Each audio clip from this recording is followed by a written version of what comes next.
और 43 गांव में मैं से 40 में जीता हूं। 80% वोट मिला है। 3 जो गांव जीते हैं उसमें भारतीय जनता पार्टी के नेता के गलत बयानबाजी की वजह से हमारे निषाद समूह के वजह से।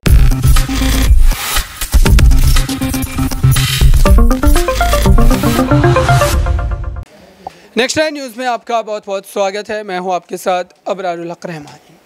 घोसी उपचुनाव के नतीजों के बाद अब कई तरीके के सियासी कयास आराई जो है वो किए जा रहे हैं।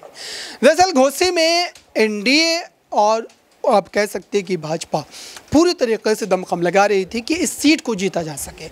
एनडीए के जो तमाम अभिन्न अंग हैं, उत्तर प्रदेश की अगर हम बात करें, संजय निषाद और ओपी राजभर जैसे बड़े चेहरे जिनके समाज की वहाँ पर संख्या भी है बड़े स्तर पर, और जाहिर सी बात है कि ओपी राजभर का जो बयान रहा, जो संजय निषाद का बयान रहा, वो दरअसल इस तरीके से जो है कहीं ना कहीं दे रहे थे, उनके द्वारा ये जो दावे किए जा रहे थे उसको सुनकर के ऐसा लग रहा था कि घोसी में जो है बिल्कुल भाजपा की जीत जो यकीन है। लेकिन उसके बाद मामला पूरी तरीके से पलट गया और भारतीय जनता पार्टी के जो प्रत्याशी थे, हालांकि वो समाजवादी पार्टी में रहे थे, फिर उसके बाद भाजपा ज्वाइन की, दारा सिंह चौहान, उनको हार का मुंह देखना पड़ा। लेकिन इस बीच संजय निषाद ने जो बयानबाजी की, दरअसल इस बयान को लेकर के अब राजनीति गर्माती चली जा रही। पहले आप संजय निषाद के इस बयान को एक बार जरूर सुनिए। और 43 गांव में मैं से 40 में जीता हूं। 80% वोट मिला है।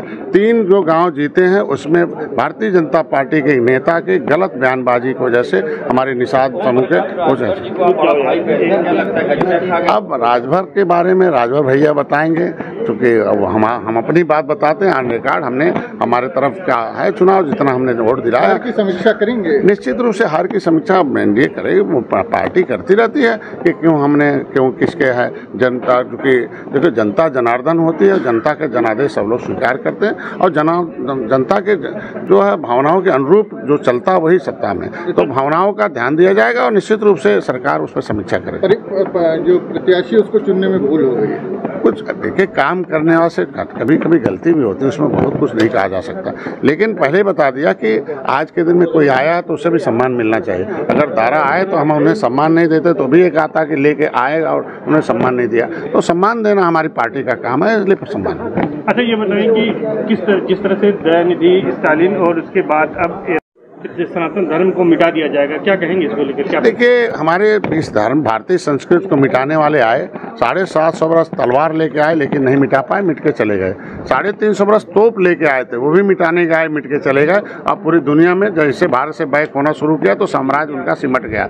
आज के भारतीय संस्कृत है, इसके खिलाफ जो बोलने वाले हैं वो समय आने पर मिट जाएंगे। भारत भारतीयों का, ये हमारी विरासत है और भारत कुछ विश्व गुरु था, फिर विश्व गुरु बनेगा। अर्थव्यवस्था में भारत 1 नंबर था, फिर बनेगा। और आज G20 का नेतृत्व है। हम लोग देखे 2024 में लक्ष्य निर्धारित किए, भारत को समृद्धशाली बनाना है, ताकतवर बनाना है, फिर से इसको अर्थव्यवस्था में 3रे नंबर पर लाना है और फिर आगे जो गरीब कल्याण योजनाएं हैं उसे धरातल पर लाना है, उसे हमको धरातल पहुंचाकर सभी जातियों को विकास की मुख्यधारा में। आपने कहा था, तो आपने सुना दर्शकों, दरअसल संजय निषाद जिस ढंग से इसको एलेबोरेट कर रहे थे, उसको समझा रहे थे, उस पर ही सवाल खड़े हो गए हैं और ये कहा जा रहा है कि फिर से एक बार इस तरीके के एजेंडों को लेकर के भारतीय जनता पार्टी या फिर उसके साथी दल जो है उत्तर प्रदेश में माहौल बनाने की कोशिश कर रहे हैं। लेकिन इस पर जनता का कितना साथ मिलेगा, क्योंकि घोसी उपचुनाव में ठीक इस तरीके की स्थिति को बनाने का प्रयास तो किया गया था, लेकिन इस पर जनता ने पानी फेर दिया। इस खास रिपोर्ट में बस इतना ही। जुड़े रहिए बड़ी खबरों के लिए नेक्स्ट 9 न्यूज़ के साथ।